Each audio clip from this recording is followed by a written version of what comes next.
Hi, I'm Tam Morgan with the Foundation for Inner Peace, and welcome to Conversations on Course, a space for listening, reflection, and real life honesty around A Course in Miracles.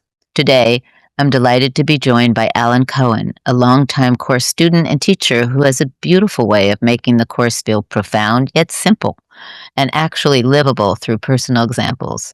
In this conversation, we explore what it means to move from efforting to allowing, how peace becomes something practical in everyday life, and even when we think we've taken a wrong turn, it can be an opportunity for learning and putting us right back on course.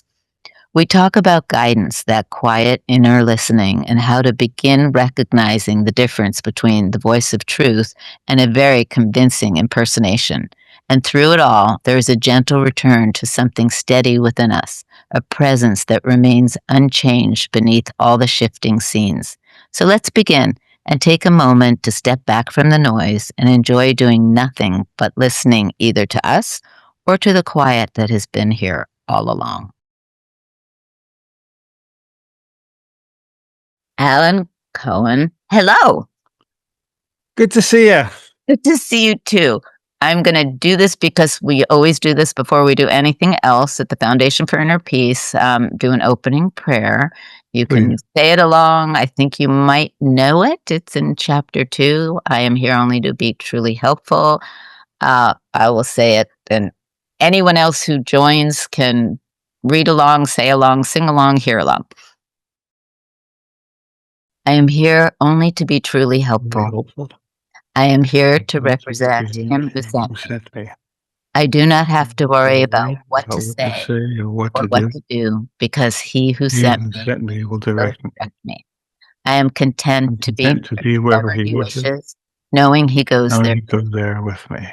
I will be healed as I let him teach me to heal. Okay, now, no matter what we say, it's in Spirit's hands. And I love that. I wrote a whole opening little thing because that's what I was asked to do, to prepare something to introduce you. And when I realized what the title came through me, it was Keeping It Simple. And you are so much about keeping it simple, taking these complex ideas of A Course in Miracles and making them practical, bringing them into everyday life, everyday relationships. And I love that it's an applied course. That's what this is for, to bring it in. But it came in this packaging of very complex psychological dialect and verbiage, and there are ways that it is extremely dense because it came from two intellectuals. And one of the things that I think was extraordinary as the first person who really made this course popular, besides my mother, who was the publisher of the course, was Jerry Jampolsky, who had a little book called Love is Letting Go of Fear, and he wanted to make it so that a 4-year-old could understand it. And that was not in the code world of ethics in a certain way for the elitist of Helen and Bill. And my mother was like, why are you putting cartoons in this? Why are you making it this? And he so cared. He had been dyslexic as a child. He so cared that people understood it this way. So that was, I think, the first wave of keeping it simple. And it really spread through that. And I think that you have, in some ways, a little bit more sophisticated in some areas, but really you keep it simple. And I absolutely love that and appreciate it so much. It's what I try and do, just relating back to anecdotes. What does this mean? How does this mean? And we will get into dialogue about that. But first, just as an introduction for any newcomers who are not familiar with you and your work, and of course in Miracles world, who the heck are you in the world of form? What is it? Well, I've been a course student since 1980, and the course has taken more and more of a prominent place in my life. I've written like 34 books at this point. A lot of people are impressed by that, but it's just what I do because I love to do it. I had a bestseller come out early called The Dragon Doesn't Live Here Anymore. A lot of people found me through that. And I love to do retreats. I do retreats in Hawaii. I do Course in Miracles retreats in Hawaii. Do lots of online programs and do lots of work with Japanese people too. That's one of my favorite things. But I'm a course student. I'm trying to figure it out like everybody else. I have my ups and my downs, my insights and my outsights. And I'm working the course on a daily basis to see if I can master it. And that's my goal. Thank you. I have a couple questions there, but first of all, how did you come to the course, and when, and where? Well, it's kind of And a funny story because it came out like 4 years before I found it. And I was seeing signs up for it, Course in Miracles. I thought, this is tacky. I thought it meant like psychic parlor tricks and making holy ash and making jewelry and stuff like this. So I kind of kept it at a distance. And then there was an article in Psychology Today. You probably have it somewhere. Mhm.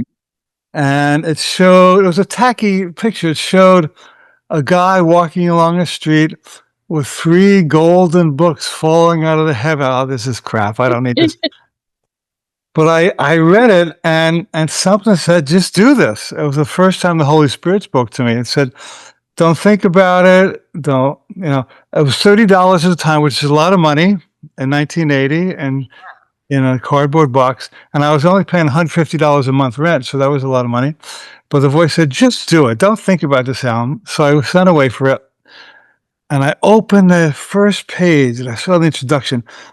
And it jumped out at me like, the Batman movies where it goes pow, pow. And I said, this is real. I said, this is really good stuff. I want to do this. And of course, it grabbed my heart, and the rest is history. The rest is destiny. All of it. Thank you. How did it first move your life? I mean, okay. I'm going to say something different here. Ask something different. How did you receive the course in its complexity and know you wanted to simplify it? Or did you know, or did it just move through I you? was not impressed or distracted by its complexity.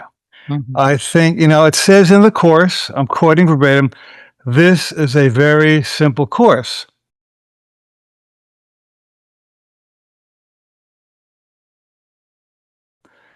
So I seized onto that. I thought, if this is simple, then I want it. And I once heard that the truth is simple. If it was complex, everybody would understand it. And someone also introduced me once as a man with a profound insight into the obvious. And so I don't know, Tam, it spoke to my heart. I did not consider it an intellectual pursuit. Something vibrated in here that said, this is good, this work, this heals, this is going to change your life, this could change people's lives whom you touch. And it just touched me at a soul level. And that's the level I've attempted to stay with it at. And intellect is very seductive, isn't it? I mean, you go to these course meetings and people go off into outer space on tangents and tangents and tangents, and I don't get it. I get this. And when this touches me, it's real. If it doesn't touch me, I don't play with it. Yay. Yay. I laugh, as I say, told you earlier for a moment, like I started this with all these notes and preparations, which is not me. I usually just show up. And I feel like I walked into this talk with you with realizing it, keep it simple. I just got rid of all of them. Good. Even the introduction that I had written, and I was so pleased because I never ever do that. And it showed, oh, look, I'm a good writer, but then I'm a good speaker. And then, and I said, I don't care about this. This is not me. It's why we have Selena in the background in case I forget something profound that I'm supposed to say. Yeah. But there is no supposed to. But the, one of the course lines is I need do nothing. Very tricky. It's suspicious. Like I say it's suspect because what does that really mean? For me, I need do nothing meant I threw out all my notes and everything that was in my head to show up and be heart to heart with you here in present and in the now. We said the prayer, allow spirit to come through and guide this. A lot of times, if we title something and we're live and I find that it weaves to some other topic, we've gotten input. Wait, that's not what you said you were going to be talking about. Recording this makes it a little bit easier because we can title it whatever we see afterwards comes out. And I always have to say, we did the prayer. Spirit was in charge. We did the title before we actually got to the present. So just in this, what is your take and how do you navigate through I need do nothing? Well, to me, that means I need do nothing out of fear. It doesn't mean you lay in your bed and wait for lottery checks to float through your window, because we're going to do stuff in the world. So I have to check myself out at every decision point. Am I being guided by fear? Or am I being guided by love? Am I in protection and defense, or am I in expansion and creativity?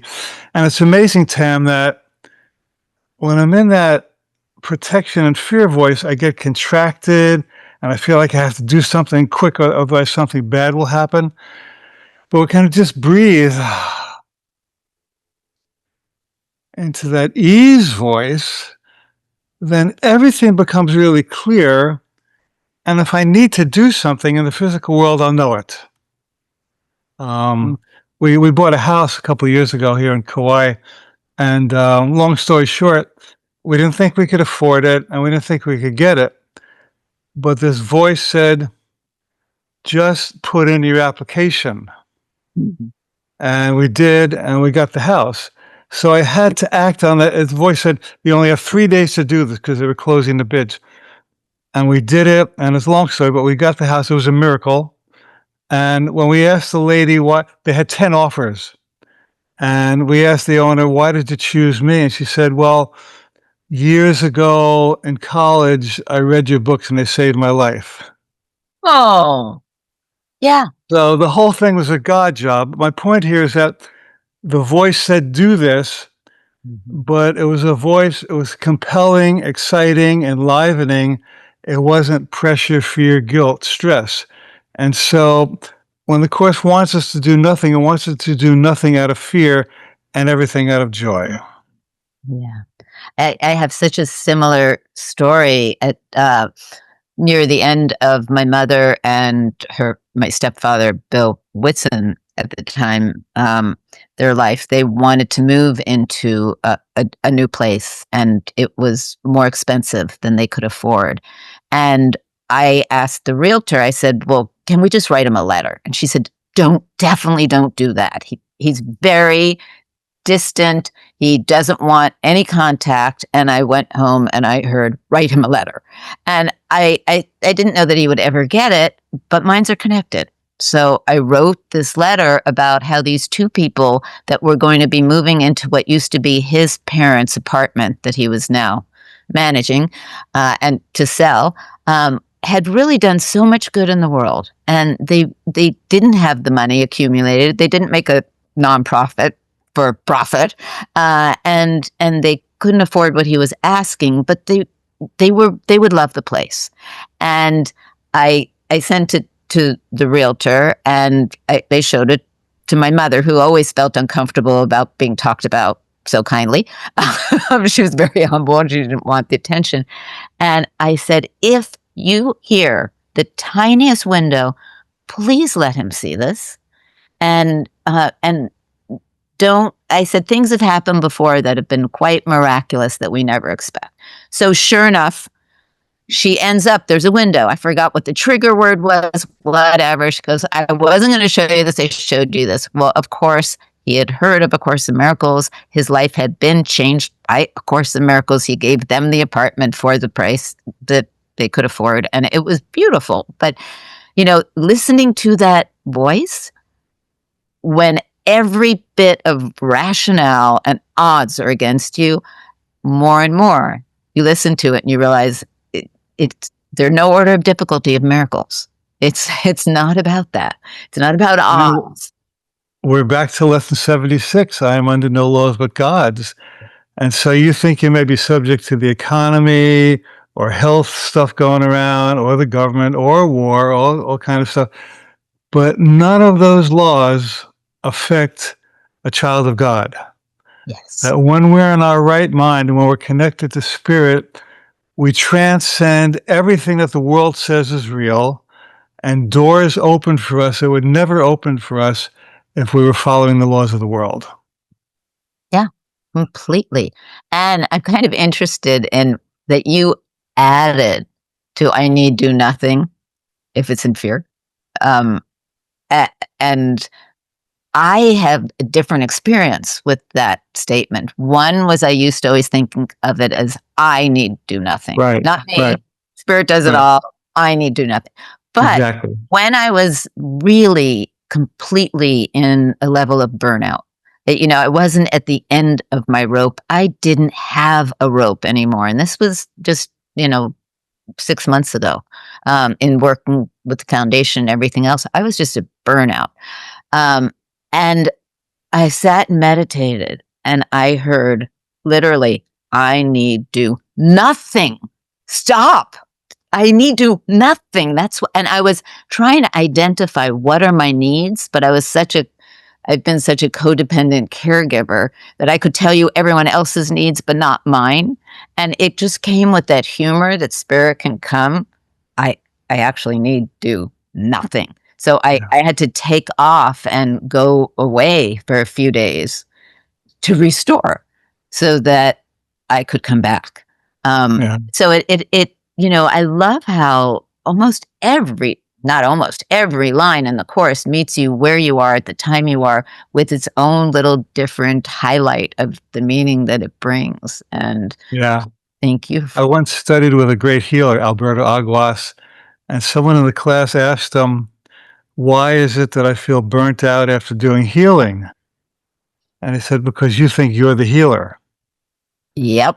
If you recognize that the only real healer is spirit, and your role is to channel spirit, you're free of the burden and responsibility of making sure this person gets healed. And you didn't fail if they didn't get healed. You didn't succeed if they did get healed. Jesus said, I myself do nothing, and his Father within me does the work." Yeah. And so, Course in Miracles is Jesus coming back to update his original message in a language we can hear with the psyche of our times. I love that. Christianity 2.0. Yeah. Or maybe 10.0. Maybe. It moves us straight on Yeah, out. yeah, I agree. I agree. Yeah. Yeah, yeah, Yeah. No, I really love that. And for myself, in being in the world of healers and growing up with healers and that entire mentality, and also kind of being an empath, which is a word that gets thrown around yeah. a lot Yeah, lately.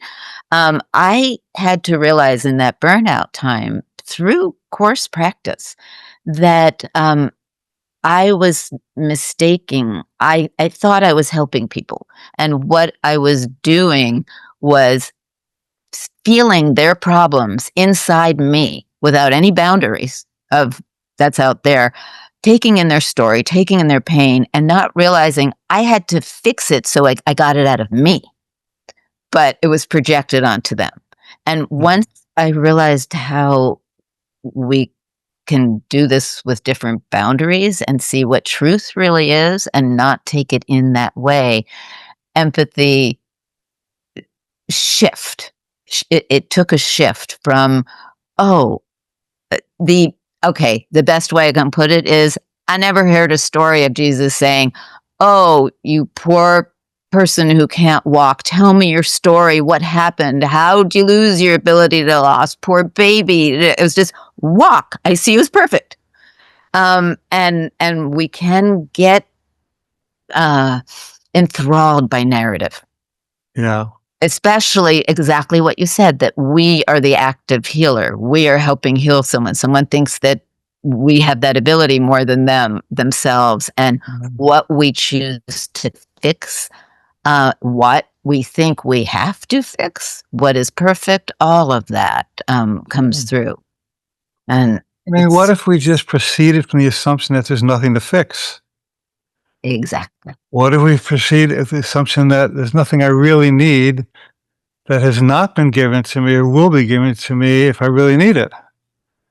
And when I put that on for size, Tam, I just go, like all the stuff I thought I had to do, like, wait a minute.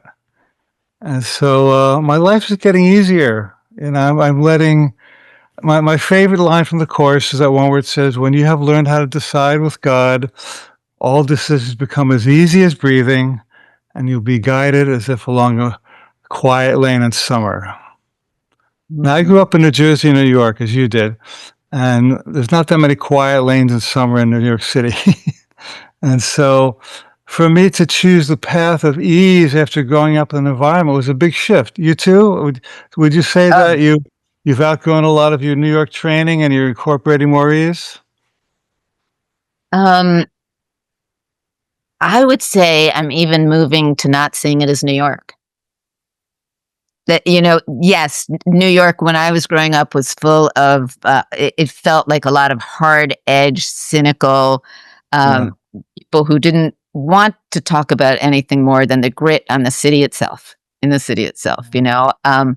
And I loved getting to grow up there. I mean, my mother used to say that I told her as a child, and I even remember the conversation of, Mom, you're here to teach those who already believe. I'm here to show those who don't.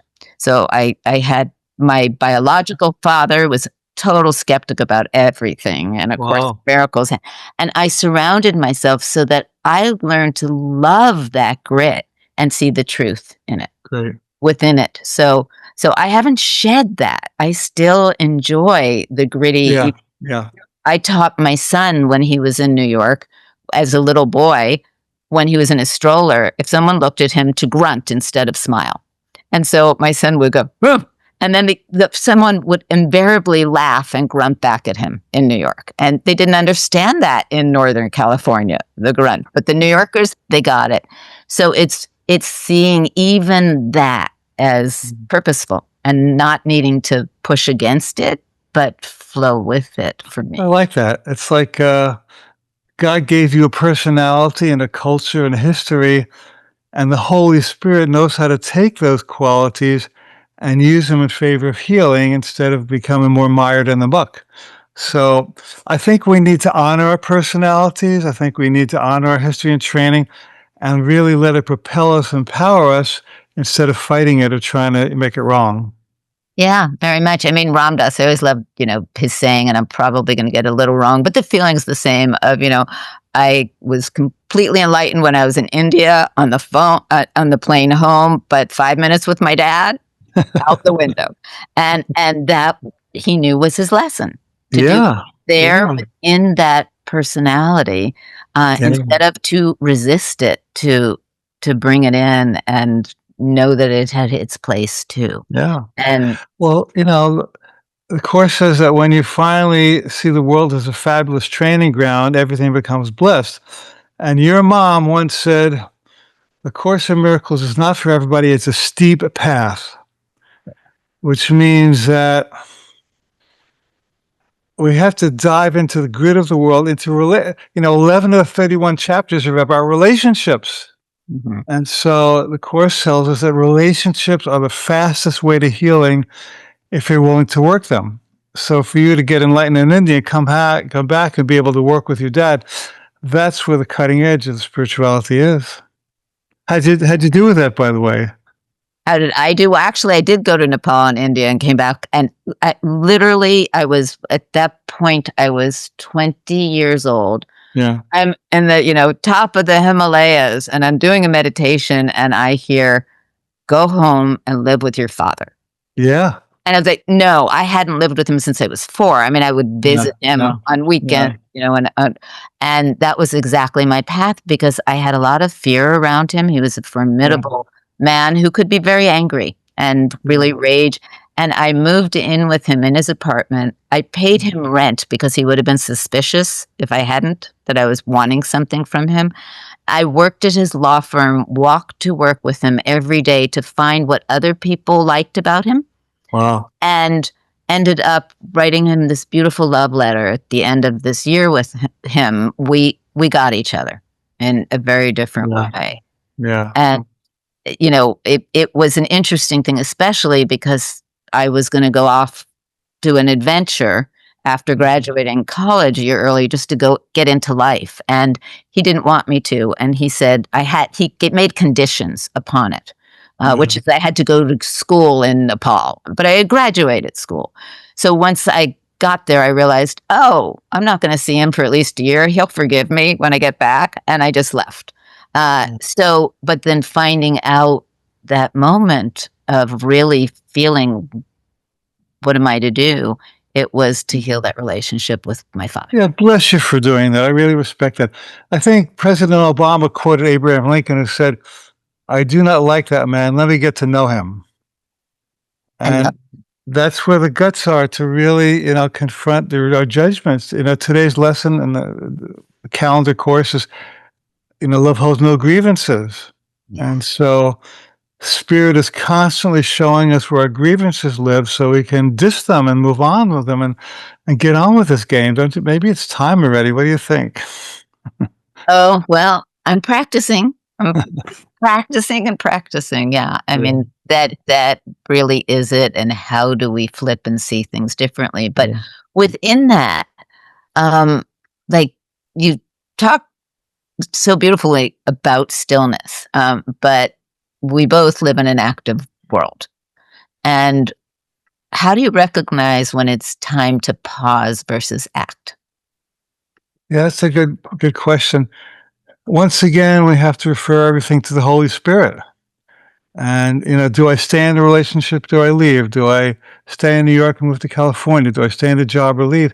And there's no pat answer. I mean,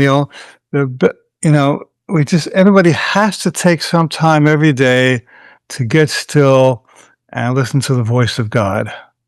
Whether it's 5 minutes or an hour, you just have to put your antenna up and say, Spirit, what would you have me know today? What I can't figure it out by myself, but you can. And so it takes a great deal of humility to say, God, please show. My favorite prayer is 2 words, show me. And I'm constantly getting coaching clients. What do I do? What do I do? And I say, just pray, show me. And I've prayed that prayer thousands of times. And I have to be 1,000% honest. I have never not gotten an answer. Not in that moment always, but eventually there's always we started feeding birds around our house. And so we started out with a bird feeder, and then some seeds got on the ground, and then some pigeons came, and then some chickens came. So we have this whole flock of pigeons and chickens in our backyard, and the pigeons are pooping everywhere, and the chickens are clucking while the roosters are crowing while I'm doing my webinars. So I thought, well, we just have to stop feeding them. God will feed them elsewhere. But I felt guilty about it. So I said, just give me a sign, would you? So this morning we looked out the window, and there were one chicken had 5 more chicks, and another chicken had 8 chicks. So the sign was, that's it. You're not going to have 40 chickens in your backyard crowing while you're doing your webinars, Alan. So I just got to trust God's going to take care of them. So my question, please show me, was shown very clearly when I saw the first chicken with 8 chicks following her. So it's a kind of silly little example, but God is willing, as you said earlier, Spirit is willing to meet us where we live. Chicks and chickens and roosters crowing is not too small of business for God to say, here's where the path to peace lives. So I invite people to really challenge God and ask Spirit, please show me the littlest, there's that story in I think it's the Or text about Helen's coat where Jesus said, go get this coat. Remember that story? Anyway, it was like he was guiding her. I remember essentially. Yeah. Like Spirit guided her to get a certain coat. She wanted a certain brand of coat. But then once she was getting that coat, she met a salesperson whose child was disabled, and Helen was able to help that person. And so we see this amazing, miraculous web of interconnectedness where our good is connected to everybody's, and Spirit wants to help us on the ground level. Spirit is not too big to say, do this or do that, even in the nitty-gritty of daily life, even chickens. Yeah. No, I especially chickens. Especially chickens. especially chickens. Yes. I mean, funny, like, we call being afraid being chicken, Yeah. and so they need that love especially. So, so in terms of practical peace, like, we can be still an instant, comes in.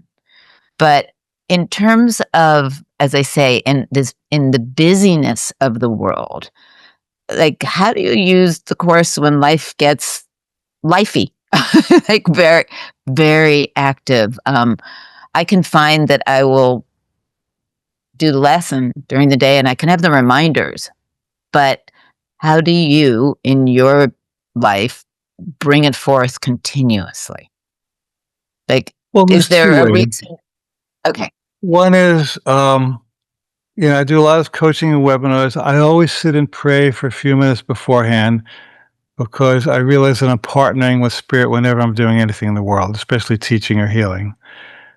On the other hand, some days I'm so busy that I just have to put on my roller skates and go, here we go, and dive in and say, Spirit, I'm really busy today. I don't know if I'm going to have that much time to step back, but please, please make this day work in my favor and the favor of everyone I touch. And it's beyond my capacity to figure that out, but it's not beyond your capacity. One of my other favorite lines from the course is, you cannot be your own guide to miracles because it was you who made them necessary. And so I love. life is too weird for the intellect to figure out. I think it was Saint Exupéry said in The Little Prince, it is only with the heart that one can see rightly. What is invisible is essential to the eye. So you just got to move from this to this. A friend of mine said, last year I took the biggest step of my life. It was only 18 inches. So I moved from here to here, from my head to my heart. And the heart knows. The heart always knows. The heart will guide you in every moment. We just have to trust it. That's it, isn't it? Well, I'm jumping around here because I'm not very linear, but I'm just curious, how has your relationship with the course changed over time, especially as it moved from like study into live practice? What do you see as the biggest changes in your life and Yeah, how? good question. Um, I believe it more and more. I need it more and more. I use it more and more. I respect it more and more. That's after 45 years. At first, I Mm. knew it was cool, but it's only when you try it and prove it that it works. And so every year I go through the lessons. I think, well, I think I'll take next year off. But then I start again. I go, I can't miss it. It's too good. It just sucks me right back in. Um, the Course in Miracles, in my experience, is the most lofty teaching I've ever heard. And it's also the most practical one. It's amazing that it has its head in the clouds and its feet on the ground. So I trust more than ever. I pray more than ever. I value healing my relationships more than ever. I can't imagine my life without the course. I mean, the course is not the only course, but it's the only course that works for me. Right. And we keep coming on this. It's called A Course in Miracles. Yeah, And it yeah, isn't necessarily for everyone. It's for whomever it resonates. And some yeah, people, it's for them, and then they discard it for 10, 20 years and it finds their way back. We just don't know. It's not up to us to know. The course, yeah, it's funny because sometimes I deal in the foundation with people who say, "How do we market the course?" And it's, we don't market the course. I mean, we want to make it available for anyone for whom it resonates.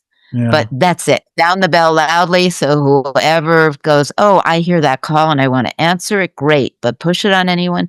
Absolutely not. So when you meet people who have a different practice than yours, what is your conversation like? Do you bring the course up? Or is it just simply the practice? Or obviously, it depends upon who the person is, what they're open to. yeah, But how do you feel about your teaching of the course with yeah. someone else who's teaching something else? My mentor used to say, a mystic meets on a point of agreement. And so I like to meet people on common ground. And if they want to talk about Jesus, I'll talk about Jesus. If they want to talk about Islam, I'll talk about Islam. If it comes up that the course might be interesting to them, I will mention it to them. But it's by no means a sales job or proselytizing. So, have you heard of A Course in Miracles? Oh, this is what it's about. And I completely, totally trust that if the course is for them, they'll figure it out. If not, they have another path. There are many paths to the mountaintop. And as you said, a course is only one. And so I have a great deal of respect for all spiritual paths, even ones that I don't agree with.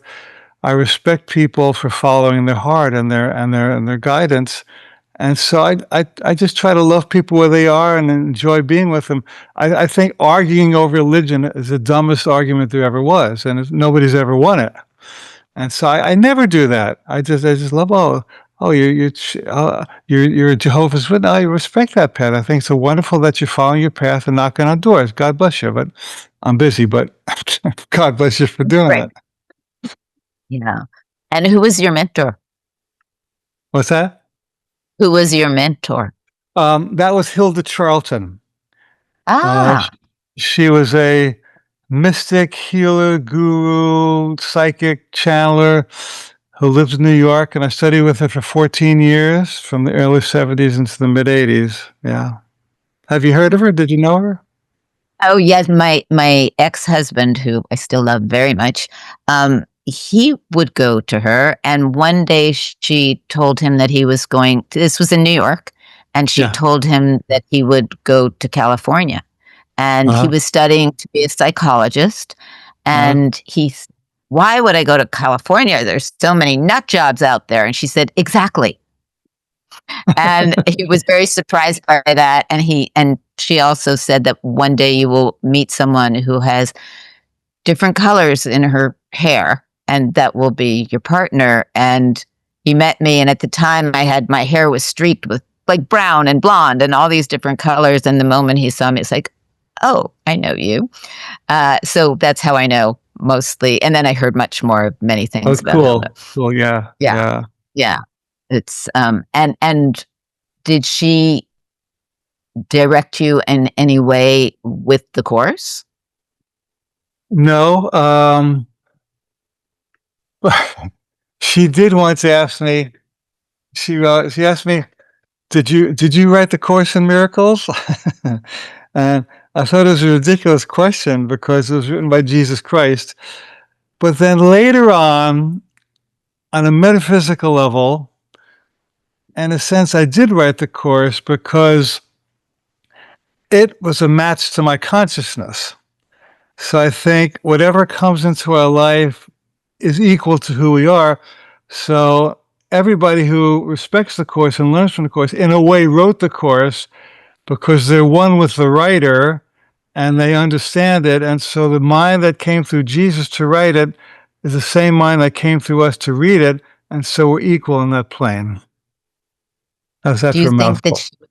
no, I love that mouthful. I mean, I have similar thoughts like that Yeah. and feelings. I mean, we're all one, so we've done it all. Yeah. And the question is, do you think that that's what she was evoking from you? To go deep Over to that years, place? over years, it was a long contemplation, but eventually that's what I came up with. Yeah. Yeah. Yeah. I find it fascinating that what I love about the course is you can have the course and be doing something else as well. You can have a mentor in your life that Yeah. isn't doing the Yeah. course per se, and the truth is still there to guide you. And there Yeah. are many fantastic teachers out there who are of the same strain but a different practice. Yeah. But it doesn't mean you can't say, "Oh no, I'm doing the course, so I can't have you as my mentor." It and That's narrow-minded, isn't it? I You think know, so. But I many think, people say that. Like, there are enough yeah. course teachers out there. Why would you go to someone else? And it's someone else who's not doing that. And I have heard that, and I find that to be amusing. I think that spirit works through many voices. Ram Dass used to say that it's like God is writing with different colored pens, different colored magic markers. Yeah. And so it's the same God that just shows up in different languages and cultures for people who can receive it. What a compassionate God we have, who's willing to reach all of us right where we are without any competition between the pathways. Yeah. Well, in my bouncing around form, I'm going to ask you a question here because I look forward to the answer. Have you ever had a moment where doing nothing actually solved something better than effort did? Constantly, Yeah. Like, I need some constantly. examples. Give us some You want examples. you want to hear a great example? Yeah. Okay, so one day I was scheduled to fly from Maui to California. And when I showed up at the airport in the lounge, they made an announcement, sorry, the plane is delayed by 2 hours due to mechanical difficulties. And I had put in for a first class upgrade that had not been approved. So I thought, well, let me go to the desk and I'll get in somebody's face and maybe I'll get the upgrade. This is Jersey Al coming out once again.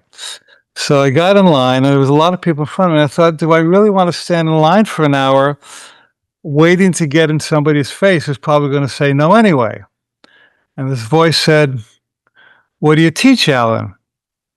And my answer was, I teach trust.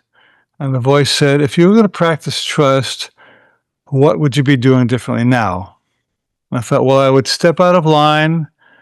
I would go to the executive lounge that I had a pass for, put my feet up, have some orange juice, do some emails, take a nap, and then come back in 2 hours. If I get the upgrade, great. If not, that's fine. So it's exactly what I did. I had a great 2 hours in the lounge. And I came back to board 15 minutes before takeoff. And I hear this voice. It says, Mr. Cohen, please come to the desk. Come to the desk. Well, guess what? Your upgrade came through. Well, thank you very much. Then she says, I have no idea where that seat came from. It was not there a minute ago. So I said, I know where it came from. So I took the ticket, took the boarding pass, and then you're supposed to give them coupons in those days. You give them coupons to pay for the upgrade. So I said, I want to be an honest person. You didn't collect my coupons. She said, well, the computer here says it's been paid for. That's good enough for me. I said, it's good enough for me too.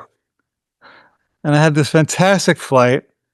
And it showed me, Tam, that when I get out of that struggle, manipulating, pushing pressure mode, and I let trust work on my behalf, miracles happen that never would have happened if I was trying to push, push, push.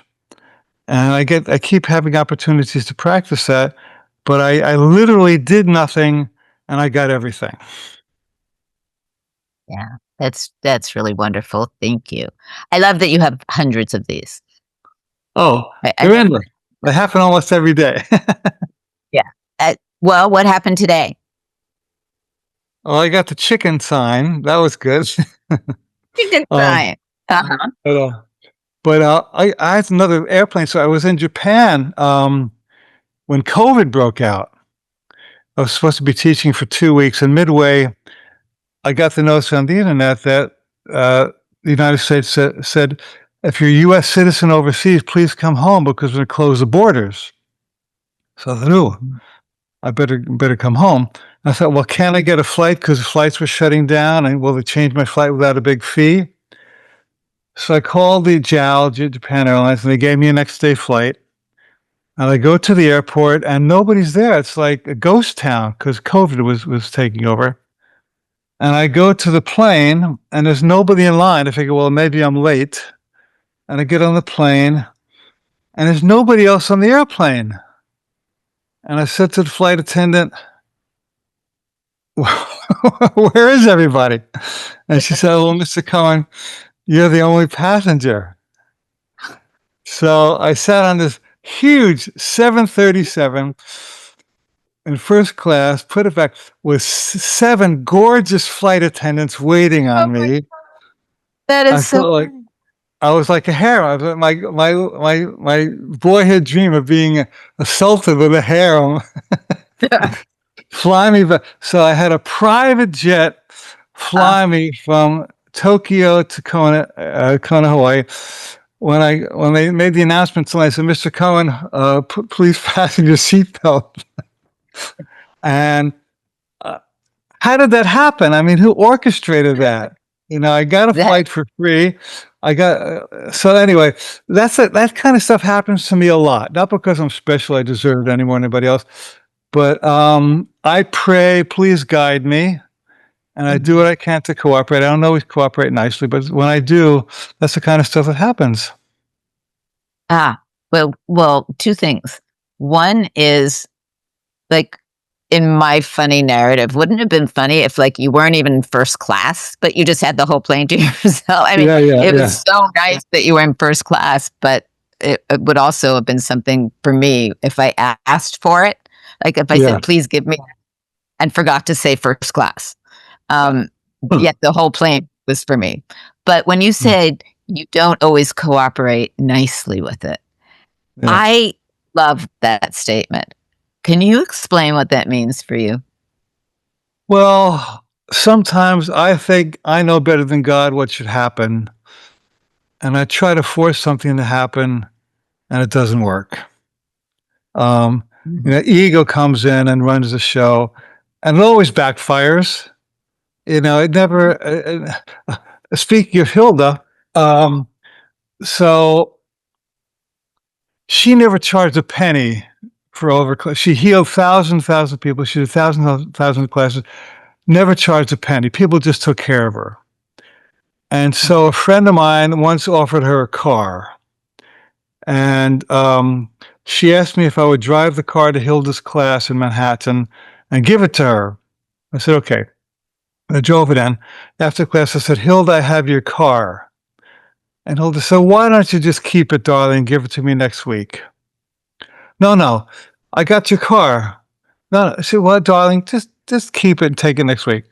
So I wanted to be the one who gave her the car. So finally she said, all right. And so I got on the subway, I took the wrong subway, and I ended up in the South Bronx at like 1 a.m. with a lot of really scary characters. And I just prayed a little bit. And I turned around. Fortunately, nothing bad happened.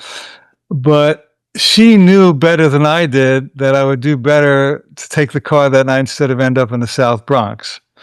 And so that's a really good example of my ego just coming and saying, I want to be the one to give you the car, and like a tantrum. But if I would listen to the still small voice, which was speaking through her, I would have ended up having an easier time ultimately. Yeah. And even when that still voice speaks through for me, for myself, I've just been a rebel most of my life. So, I mean, truly, even with a nav system in my car, if it says go right, sometimes I will go left just because I don't want it telling me what to do. And is that part that has loved that part of my persona. Yeah, I'm a rebel. And don't tell me what to do. I'm going to find it out by myself. But then it gets to the next layer because I've always had that voice telling me very clearly. I have never had a problem with hearing. So I've had a problem with adhering to the hearing. And especially when I was younger, like, how do I do it? No, I need to individuate. My little ego needs to do what it needs to do to separate from spirit so that I can, live my life. And the more I did it and the more I saw, like, even if it said, I use the example, like, cut off your little pinky, and I don't, my whole arm's going to have to be cut off, like and it's not a punishing voice, but it's just a voice that is aligned with truth. But my educational voice, yeah, exactly. And so there was a situation, and I call it spiritual cutting. Like, there's an element where I know it's going to hurt me to do this much more than if I just listen, and it's totally helpful. But there's that little piece that still goes, well, I'm an ego, and something several months ago, I was having a really difficult time with my partner. And as I said, I was at burnout and I just didn't want to show up anymore. And I'm upset and I want to prove a point. So I am going to go to the airport, get on a plane where no one can find me. No one knows where I am. And I'm taking that time to myself. And I'm angry with my partner. It's like, I'm going to go do this. I'm not taking care of you. I'm not taking care of anyone. And I hear that voice inside say, not this way, not now. And I'm like, yes, this way. And I'm sitting there like a crazy person where my partner is seeing only one side of the conversation. And the side that he's seeing is me saying to spirit, you're not taking care of me. I need this. I need to go away. I need it now. You're so full of love. You love everything. But I need to take care of me. You don't even know there's an ego here, basically. I need to take care of me. And I keep hearing, not this way, not now. So I still I'm not going to listen to you. I'm doing this. And, I storm out of the house. I go to my car. I get in. I realize I don't have a passport. If I want to go anywhere, I at least need a passport. And I go back in the house and all sorts of things started to prevent my leaving. Continuous thread of, oh, this person, oh my God, I forgot. I can't leave without this. And it happened just a few times for me to laugh and realize, well, not really laugh, snicker. And at that point, and realize, oh, I would get to the airport and the planes would be shut down. Whatever it was, just listen now, stay home. So I stayed home and I kind of went limp because my ego was like, I can't win. Okay. Yeah, good. I have to give up. I can't win. And I wasn't angry anymore, but I definitely wasn't joyous. It was like, oh, you win.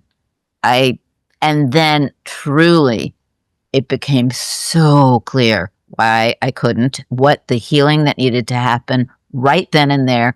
And that truthfully, at this point in my life, I'm too old to wait long for it, to put it off. That would have caused so many repercussions and people would be worried and all of that. But by staying and when I gave up, all the solutions were right there. And that was doing nothing, but it was doing everything to let go of the ego to that voice. And that's a great story. Thank you. Yeah. I want to key in on something you said earlier. You said, I've never had a problem in hearing that voice. And I think that on a fundamental level, that's true of all of us because Holy Spirit is beaming perfect guidance to us 24/7. Yeah. But the question is, do you have your antenna up to hear it, or are you distracted by grievances and ego demands?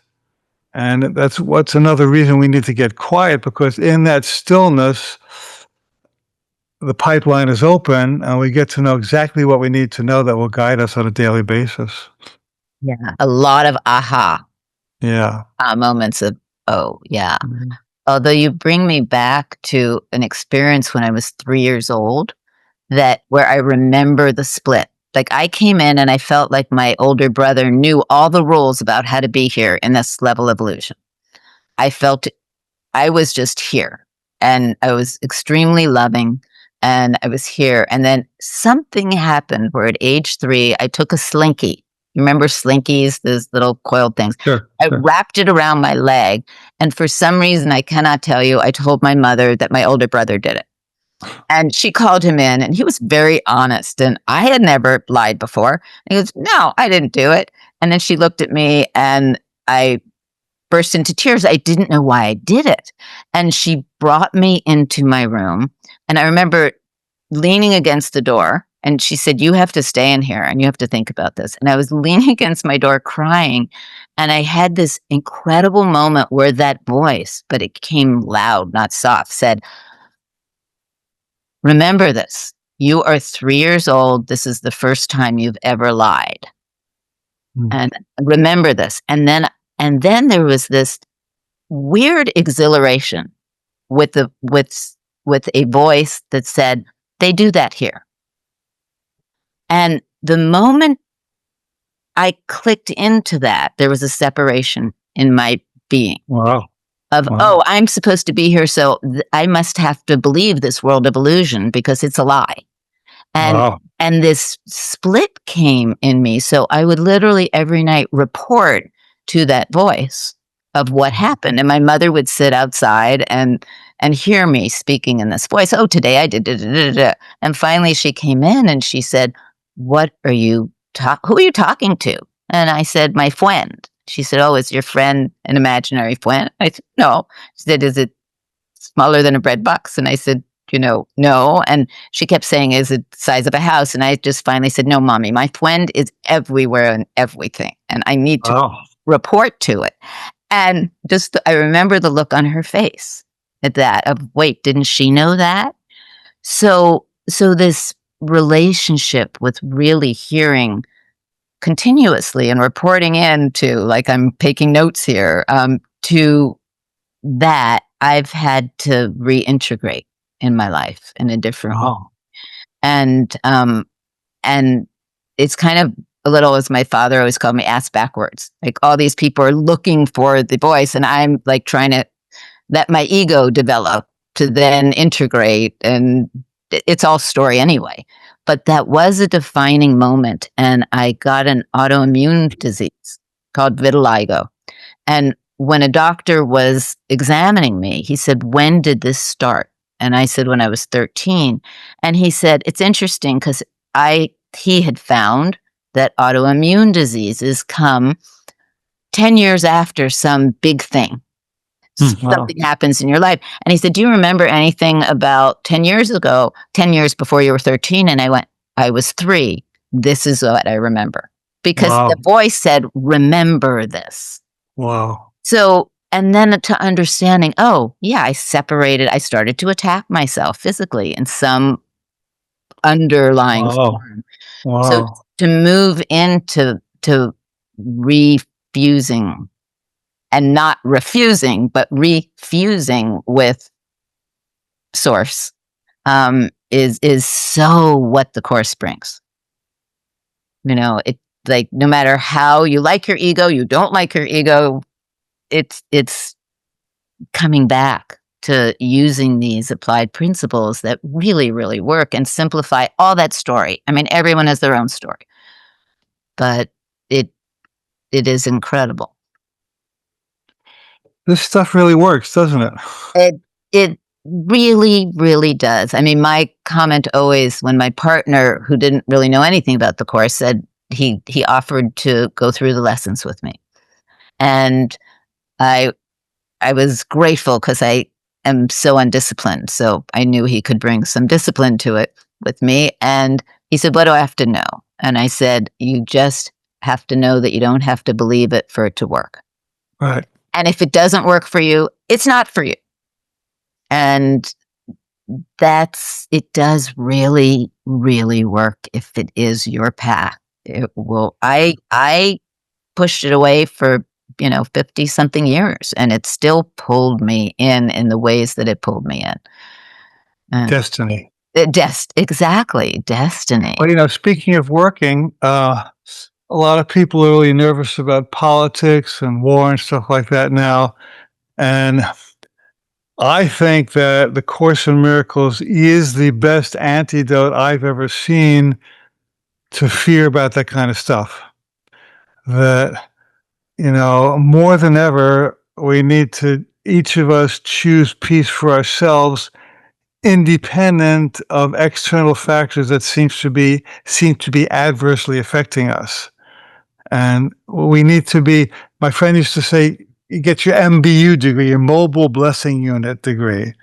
So we each have to take responsibility for holding space for ourselves and those we touch, and trust that as we come from a centered, clear, loving space, we're going to send out a set of vibrations that's going to positively influence the world, including our nation, including our government.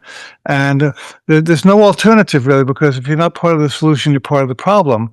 So I think we have to really practice that inner peace more than ever to really serve the planet at this time. I couldn't agree more. I mean, it really brings us to the fact that, your peace is not private. And the ripple effect that you didn't know you were having, what does it mean uh, when we say we're one mind? And if we change and feel peaceful, that really does affect everyone. Yeah. And the trust for that is huge because it you don't even have to trust it, but it will keep changing. It will keep Yeah. changing our perception, and it's a big leap to really kind of know that our peace is not private. So, like when you're having a genuinely peaceful day, do you feel that is something personal, or do you actually experience it as shared? I think when I'm having a peaceful day, I'm contributed the maximum, I'm making the maximum contribution to the planet.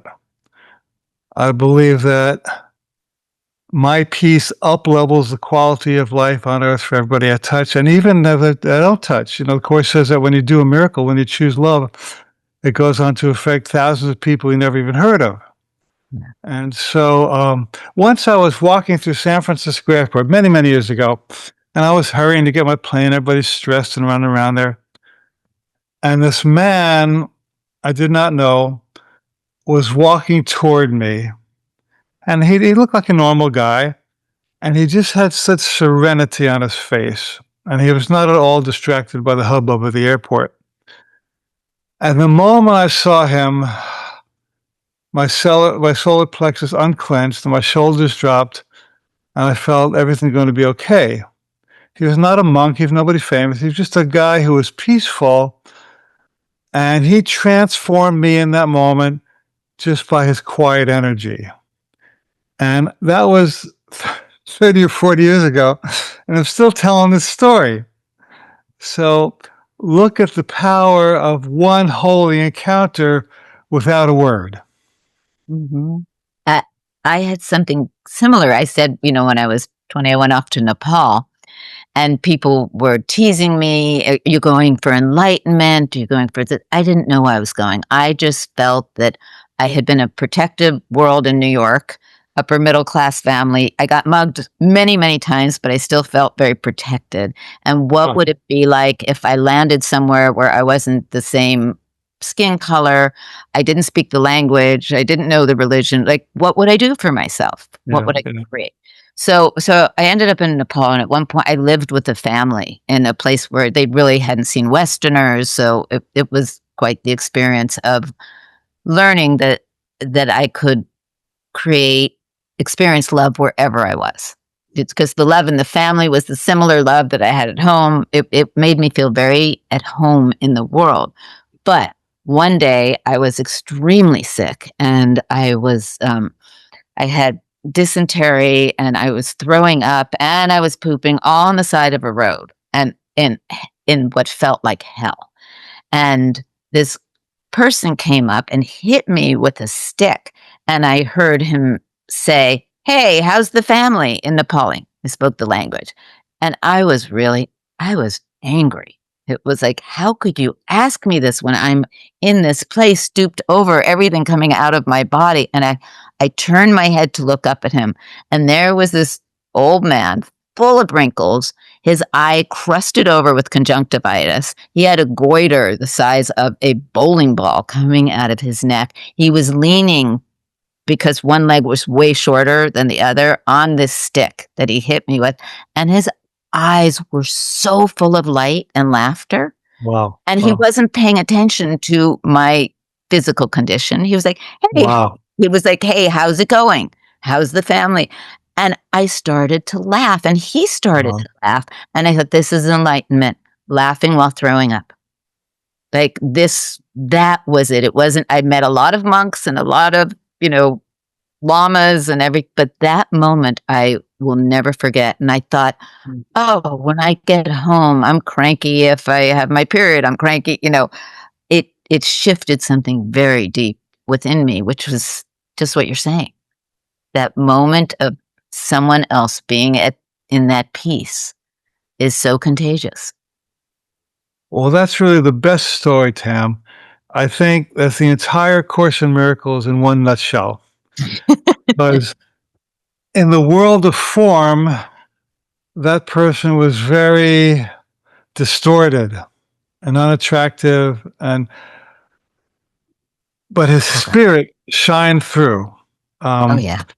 and one quick my own experience. I used to teach yoga in a nursing home, and it was a horrible place. People were decrepit, and they had no visitors, and the diapers smelled. It was like, and everybody was depressed, including the staff. And there's this one guy named Willie Vaughn, a black guy with bald head and little glasses, quadriplegic. Mm, This guy was so happy and such a bright light. And when he'd roll into the room, people, hey, Willie, how you doing, Willie? And this guy was like a lifter, an uplifter of that entire hospital, even though his physical form was really contracted and he had very little mobility at all. But his spirit shined so brightly that he was a transformational healer for everybody he touched. And it mm. goes to show you I am not a body, I am free. I am still as God created me. Do not be distracted by error. Do not be distracted by the body. That's not who we are. Who we are as spiritual beings. And when you can let your spirit shine, miracles happen around you. Somebody say amen. Amen. I will say amen. Aho. Yeah. Um, yeah, absolutely. It just all transforms form. Yeah. It Yeah. transcends it and transforms it. And you said something that just intrigued me, just wanting to know why. You said in the very beginning that you love teaching Japanese people. And what is that about? Well, that's a really good question. Many years ago, I wrote a little book called Are You as Happy as Your Dog? Mm, And there was a Japanese American woman in New York who said, would you like me to help you get it published in Japan? I said, sure. And I didn't know that she had no publishing connections, but somehow she got it published in Japanese and it became popular. And a motivational organization invited me to speak there. And we really hit it off. And I began to get huge crowds. And I fell in love with them. They fell in love with me. And I've been going for 25 years. mm. And have you been to Japan, Tim? No, I so want to go to Japan. My son has, it's calling me. I just haven't got. It's a very beautiful culture. Yeah. The people are very humble. It's orderly. It's clean. It's safe. It's not the perfect culture. They have their shadow side too, but they're so easy to be with because they have this oneness mindset. They've kind of transcended every person's in it for themselves, and everything they do depends on how it's going to affect the group Mm. and how can I contribute to society instead of what can I get from it. And so I supposedly go there to teach them, but I've learned a lot more than I've taught them. So I go there as a humble student to recognize what would it be like to live in harmony on planet Earth and a society where people actually take good care of each other. Mm. And I love you saying it's not the perfect culture. Is there a perfect culture? I don't know. No, I don't know on the planet Earth. I think as long as you're in duality, you're going to have a shadow side somewhere. Mhm. Mhm. Well, I love that. I mean, I know that feeling of almost being home, like when I went to Nepal. And that's why I wondered if there was any like deep, immediate connection, or is it in sync with what you teach as well? Let's put it metaphysically. Okay, good. I don't know that there's a perfect culture geographically or politically, but I think there's a perfect culture spiritually, which means that when you and I rise into our right mind and we think with God and we love with our heart and we want to create miracles, somehow we join with other miracle minded people. And in that moment, we have a perfect culture because we're creating heaven in our experience. We may not have heaven on earth, but we're having heaven in our experience. And that heals and uplifts and transforms us. So, yeah, I think there's a perfect culture, but I don't think it's physical. I think it's metaphysical. I think of that as heaven on earth when you Yeah. had that moment, and you had moments of, the holy instant, and Yeah. relationships turn from special to holy. Like, there it is. It's right there. And how much can we walk in that? And how much can we get through that? I'm going to go back for a second in my jumpy way to we're talking about listening into the voice, and so many people ask this, but I'm curious about your answer. Do you ever think you hear something and follow it and think it's that voice, but actually it seems to have been the ego voice, or it puts you in a direction you didn't expect, that wasn't where you were going? I'll answer that one to know that wherever it puts you, and it is the right voice, it's where you Yeah. should be going. But Yeah. but is there ever a mistake that you make and going, I really thought that was this, Oh, especially yeah. as you were learning? I used to meet my soulmate at least once a month and more during the summer. I thought every woman I met, I thought was the one, and God was telling me it was, and then it wasn't. I realized that I was in it for sex or attention or, some kind of dysfunctional need that had Mhm. nothing to do with Spirit's intentions for me, except, here's the big except, I learned fantastic lessons in what's not it. And Yeah. so even though I thought I was going for, Martin Buber, the Jewish theologian, said, all journeys have destinations of which the traveler is unaware. Mm. All journeys have destinations of which the traveler is unaware. So I thought I was going for a God reason, but it was really an ego reason. But when I hit a wall and turned around, I realized it was a God reason because I learned something to help me that helped me not make the same mistake again. I did, but less and less. Well, yeah, less and less. I mean, for me in relationships, I always said, I would make a list. This is what I need. This is what I want. And God is in the details. It would always backfire one way or Yeah. another. Oh, I forgot to Yeah. say this. Oh, I forgot to say that. Oh, Mm. don't let him be like my father. Oh, he's suddenly like my father, if he drinks. Like, whatever it is that can put it back in my face until I suddenly realized, oh, I just need to say, give me what is best for me Yeah. and Yeah. get out of my own way. And then Yeah. it arises over and over. That was my teaching. Even like, as I said, there are times in my life I wouldn't listen to that voice because it was saying, don't do that. But that kind of dark, difficult guy was so much more attractive to me than the easy, kind, sweet one. And Yeah. I had to go through those and Yeah. very Yeah. insistent on Um, it, no matter what that voice told me. this guy once came to Hilda and said, my teacher Hilda, and he said, I took my car for repair to this guy, and he charged me $1,000. And this still small voice said, "Don't go to him." But I went to him anyway, and now he took the money. He's not going to fix it after this. So I lost $1,000. And he said, "No, no." Hilda said, "No, no. That $1,000 was the price of your education." And Oh, she said, "If that still small voice spoke to you again, would you listen?" He said, "Yeah." She said, "Well, that's not $1,000 is a small price to pay if you're going to learn to listen to your still voice in the long run." So we may have an ego reason in going, but there's also a spirit reason that knows how to turn it into something wonderful if we're willing to take a minus and turn it into a plus with a stroke of vertical awareness. love that. Love that. For me also, I will hear something and it might make no sense to me. Right. I will hear it and I call it now pulling a thread. So I pull that thread. I do what it is saying, go this way. And especially it's hard in being in an organization, Foundation for Inner Peace, because I will hear something very like it's very clear, that voice when it comes to the foundation.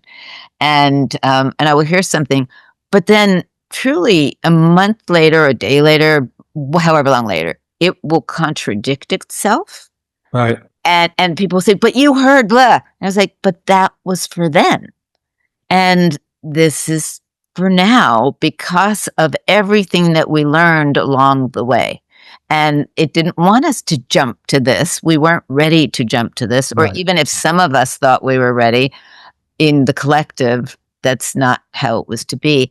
And that's why I say with listening, hand in hand is trust. absolute trust that even if it looks like that wasn't what I was expecting, that's not what you were supposed to get me to if I listened to you.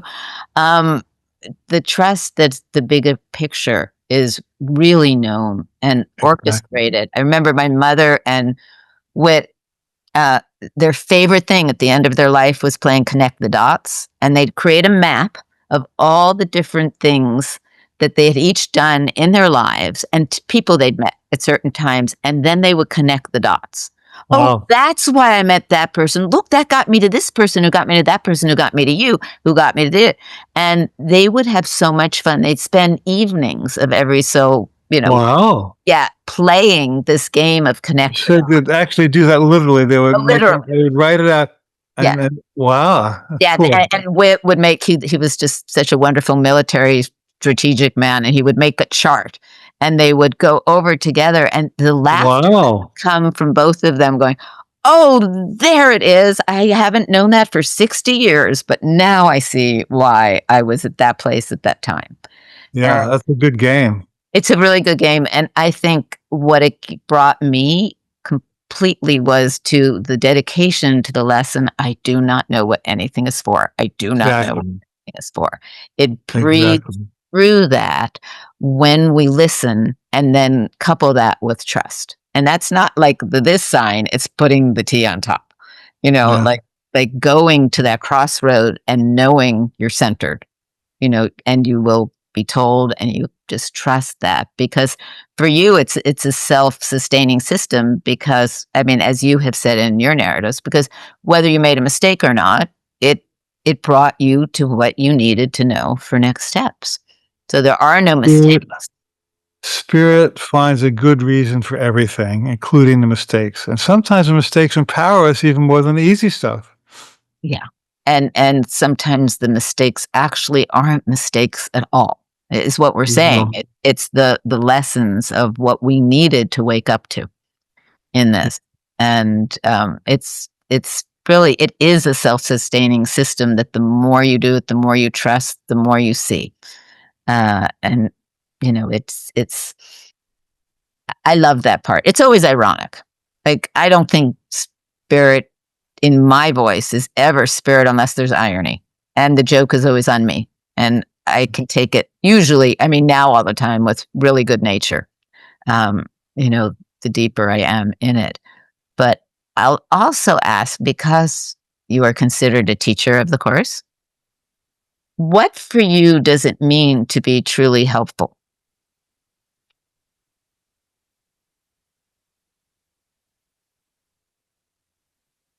It means to be attuned to the will of God so sincerely that your acts end up serving the spirits and souls of those you touch. Mm. It means to not superimpose our idea of how we're supposed to be helpful and listen more deeply, as we've been talking about this whole conversation, to what does this person really need? What would help them bigger than my idea of how I should help them? And can I offer myself as an empty vessel through which spirit can touch them in the way they most need instead of the way I think they should need it? Mhm. Thank you for that one. Okay, give an example. Yeah, A many years simple ago, one. I I went to the psychology convention, and there was this huge workshop in this huge ballroom, and everybody's laid out on the floor. And the leader did some kind of process that was very emotional, and I broke into tears. I forget why, but I was just weeping, weeping, weeping. And there's a lady lying on the floor near me, and she saw me weeping, and she wanted to come over and motherly, so she starts hugging me and patting me. She said, "It'll right." And I would say, "Lady, just go away. I'm really enjoying crying. Let me get it out here." But her need to mother me was greater than my need to be mothered. So it was kind of, I wish she would have left me alone. And then I was dating somebody once who was, she's going through divorce and she's having a hard time. And I tried to make her, it'll be all right. Don't worry, you work it out. She said, no, Alan. She said, you don't have to stop me. She said, let me be touched by life. let me feel what I need to. There's a hard time. Let me feel it before I can move on. I thought, oh, I don't want to mess up your process. And so both of those instances, I learned that just to let someone be is often more helpful than to trying to fix them and take away their pain with a magic bullet. That's so impactful, particularly for me. I have been hearing so much, particularly from women, and I know a lot of men too. But how do I help? What do I do? How do I help? Yeah. And for me, I really will identify myself in ego form as getting codependent to helping anyone who needed me. As I Yeah. say, I got to burnout.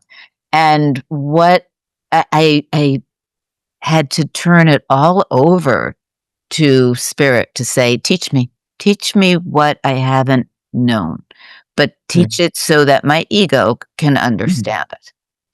And I wanted the both, not just here it is, we're all love, but how does my ego understand this in the world of form as someone who had identified as a codependent and an empath? And what I got were circles because I would help anyone who came to me. Like if a brother is in need, you know, give them anything they want, do whatever you want. And people forget that last little line unless it hurts someone. And I didn't know it was hurting me to just keep giving and giving. And I had no sustenance left, just giving, giving, giving. And so in that, I started to find circles, concentric circles of people and who were coming to me for in need. And one of the things I did, it started when I announced on some webinar I was going to go on sabbatical because I had to take a break. And within 4 hours, I got 63 people asking me if I'd do something before I went on sabbatical. Like, and I was saying, I have nothing left. I got to take a break. And I'm getting like 63 emails and texts. Can you just do this before? And I thought, okay, what do I do? And I hear, no is a holy word. Start to use it. So for 63 of them, I put no. No, no, no, no, no, no, no, no, no, no, no. And it was like a muscle. I'd never done this before. Wow. But with love, really, Yeah. like whatever little bit I had left in me. And then someone came and asked something, a long-term course student, and said, could you just show up at this event? Like everyone's going to be there and we so want you there. And I know you've said you didn't want to, but couldn't you just do that? And then I really got centered. Like, I've said no, this isn't working. How do I say no now? And it gave me a really great gift. Like it meaning spirit.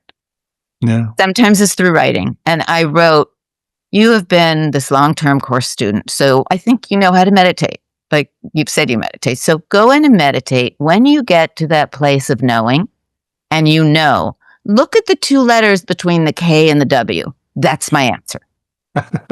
And it brought laughter and humor to it, but it was also very impactful for me. So then I saw these concentric circles, and there was a group. Again, this is in the world of form and the ego looking at it. I noticed there was a group of who were suddenly called by my ego the greedy needies or the needy greedies, where there was no filling them up. They loved their victim story so deeply. No matter how much I would give, it was never enough. And if I said no, they would get mad at me. And I was like, no, I don't need that now. I'm shifting who I am being so I can nurture myself. Yeah. And then there was another group of people who really felt like they were genuinely in need. But I noticed if I stepped in, I was actually coming in between someone else who was supposed to be working with them. Whether it could have been a mother and a daughter, but I'd step in and the daughter would then get attached to me and the mother would get attached to me, but they really needed to be doing that with each other. So I needed to step out. Let someone else. There's always someone else who will come in to help someone in need. And I was like, no, that's not for me. And I have to ask, is this for me to do? I hear no, okay, kindly Yeah. step out. And then there's another level of the people who really are mine to help. Like I have relationships with them that I'm doing holy work with that may not be easy, and but I'm there to give because it is my Wow. work to do, and I hear that clearly. And suddenly I got so much more energy. I watched the people who were mad fall off. It was very difficult, but they did. And that listening, that deep listening of no being a holy word, yes being a holy word. And again, it's about listening. So it's not just anyone in need. Okay, give everything you have and drain yourself out. And it's Yeah. been a really interesting listening now of that. It's a great education that Spirit never asks us to self-violate or sacrifice. And if you feel like you're losing in doing something, something's wrong with an equation here. Um, oh, I just had another thought just escaped me that, I know what it was. That truly helpful always has to do with the energy more than the form. Mhm. So you can be doing something apparently helpful in the world of form, but if you're resentful or guilty or pressured, you're sucking energy. It's a losing bargain. But even if you're not doing anything purposely helpful, but you're holding the space, you're being extremely helpful. So I like to evaluate helpfulness based on the consciousness I'm holding while I'm helping. And if I'm feeling good and expansive and joyful, then I'm really helping. If I'm pissed off, I'm not helping. Right. And sometimes if you're who I had been, I didn't know I was pissed off till later. Yeah, You know, yeah, like I yeah, couldn't quite tell it because I was so attached to being a giver yeah, and removing, oh, that role is actually infantilizing someone else. yeah, Not, absolutely. I'm not seeing them as whole and perfect. I am engaging in their view of Yeah, themselves yeah. and how to shift that. Let them be big enough to handle their situation without needing you to do it. Exactly. And what is my need to be impressive? You know, like Yeah, many teachers are very impressed with themselves. I have seen it quite a bit. But I think you put it so beautifully with not only with how you said about where the energy, and I'm going to paraphrase, is in alignment when you're, yeah, yeah, but also as you said, what do we really need to do? See peace instead of this. yeah, Back full circle. yeah, Do we need to do, and what is the biggest job is changing our perception of even how we see the people who are coming to us in need yeah. without being apathetic, but with being in alignment. And To see peace instead of this is to become a force for peace. exactly. You Yeah. know, Yeah. And a lot of people are frantically trying to fix the world, and the franticness is actually keeping the world in chains. Because I think Mother Teresa was asked, "Will you speak at a anti-war rally?" And she said, "No." She said, "Because fighting war is a form of war. mhm, If this was a pro-peace rally, I would come." So that energy of pushing against and got to get rid of these guys and got to fix all this, that's always antithetical to true healing. yeah, you were reminding me of a time I there was a women's march and it was in San Francisco and I went to the women's march, but I came late. I was with my partner, Peter, and we came late. So we were way in the back. I'm little. I can't see anything. I just hear from up front a woman on stage going, this is all I hear. "Rah, rah, rah, rah, rah, rah, rah," and everyone going, "Rah." And there was so much force and Yeah, anger in it. And yeah, I thought, well, the words, I'm not getting the words to get excited, but I'm turned off by this as a bunch of yeah, yeah, great women. So we left and we took Bart to Oakland, where he lived at the time. And we got out, and in the streets were these women African American women and Asian women, they were colorful women Wow. dancing in the streets, and they were dancing and singing and laughing, and one grabbed me, and all I could feel was, yeah, they've been slaved forever. This is nothing new to them, Wow. and it was so deep and so powerful, the joy. Wow. Yeah, I'm glad I'm a woman here at this march. And it just what you said, Mother Teresa was with my mother, Helen and Bill, and was saying that there is an epidemic in this world and it is called fear. And Yeah. my Yeah. my mother said, is there an antidote? And she said, yes, thanks God, it's love. And there is the course. There's the course. Like every time I have heard so many times, the world needs this more than ever. That's Yeah. why when Helen asked, why is it coming at this time? The world needs this more than ever. Yeah. And now Absolutely. we need it even more than we thought we needed it. So it's always here is this need. But I I'm gonna bring us to a kind of, is there anything you want to discuss here? And I invite you to say even what you're doing in this world of Yeah. force. Yeah. Yeah. And Yeah. Before we close, you're reminding me of it was a photo or video I saw on Facebook where there was some kind of protest in some Eastern Bloc country in Europe, and it showed that all these, policemen and army people in riot gear, full riot gear, lined up waiting to do battle. And these people were standing in the town square, closed eyes, meditating and praying, just still. And the riot police did not know what to do with them because they were trained to fight war, not peace. And the energy that was exuding from these people who just chose stillness as a form of protest against injustice was absolutely compelling. And at that point, I posted it on my Facebook page, and that got more views and comments than anything it ever posted before, because people were really hungry for models of peace. And I think that's what we're all called upon to be at this moment. oh, completely. And the line in the chorus, be still an instant and go home. Yeah. Be still There, instant and go home. yeah. Yeah. Yeah. And there it is. I was very touched as a teenager by Gandhi and Satyagraha. Yeah. That's Yeah. what it was. Yeah. Peace.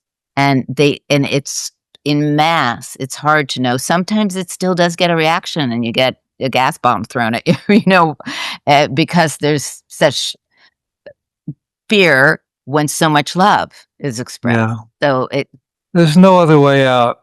It's a yeah. crazy, crazy world, and no other way out besides forgiveness and release. And otherwise, the cycle of karma just goes on and on and on. We all know it all too well. So as for what I'm up to, you asked me earlier. I have 2 programs coming up I'm really excited about. One is I'm doing an 8-week webinar series called Be Whole Now, a visionary training for holistic leaders. And so it's all about claiming our perfection and wholeness right where we stand instead of trying to get it from some external source. And then next February 2027, I'm doing a Hawaii retreat for A Course in Miracles only. So if you want to come and play with me at a beautiful retreat center on Maui next year, plenty of time to plan. It's still filling up actually, but we're going to have wonderful teachers and music. So it's my delight to live in Hawaii. It's my delight to welcome people here. It's my delight to work with A Course in Miracles. So that first week in February 2027. And people go to my website, alancohen.com, ALANCOHEN. And I'd love to play with you in Hawaii next February if you feel so guided. Good. It's my birthday month. Yes. That's with my birthday corresponding to the lesson, I could choose peace instead of this. So Oh, is that so? Hawaii sounds very to that. I'm not even concluding. I'm still jumping because you said something that inspired me. What is the simplest way that you would say what forgiveness is in the course?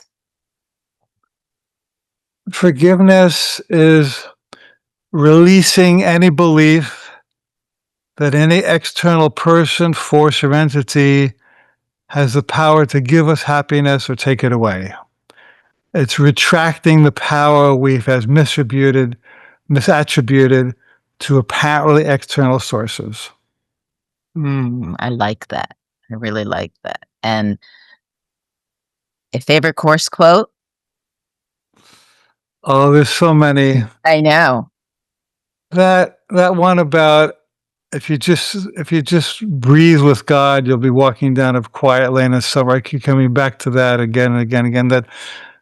That our life could be so much easier and more peaceful when we just line up with spirit and trust and let love guide us rather than fear. That's the whole idea.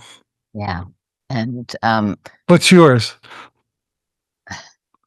mine, I always misquote. I'd have to read it to you. And I know it so well, but I always like my Let's brain hear. doesn't hold. It's the one about now forget these words, forget this course, and Yeah.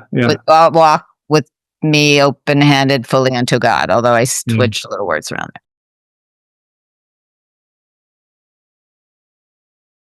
Yeah, it's that one. It's because that is so profound to me that it proves to my little ego the authenticity of the course. Now forget all this. Throw this Right. out and Right. be this. And I love the irony of that statement, the beauty, the power, and knowing there's a next step. Yeah. Like, okay, you're done. Here's the next step. Walk it, be it, breathe it. And that gets me every time. Any good training or teaching should have a graduation mechanism. Yes. Which means that if you've been taught you have to stay with this forever, otherwise you'll be lost or go to hell, run like hell. But when the course says go beyond this course, you know it's genuine because it's not attached to its form. It wants you to grow even beyond this form. To me, I agree with that lesson. 189.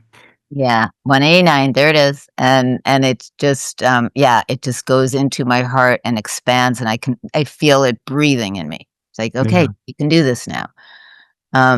Thank you. And then it, like, with everything we talked about, if you could distill into one living idea, what would you leave people with?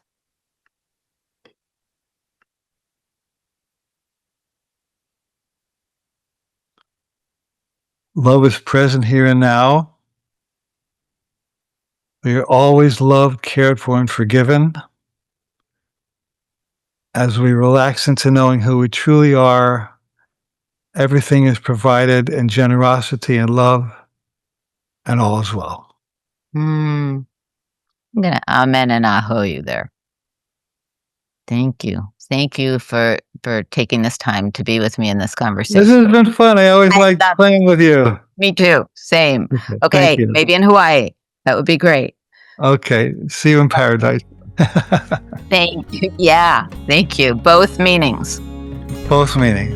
Both meanings.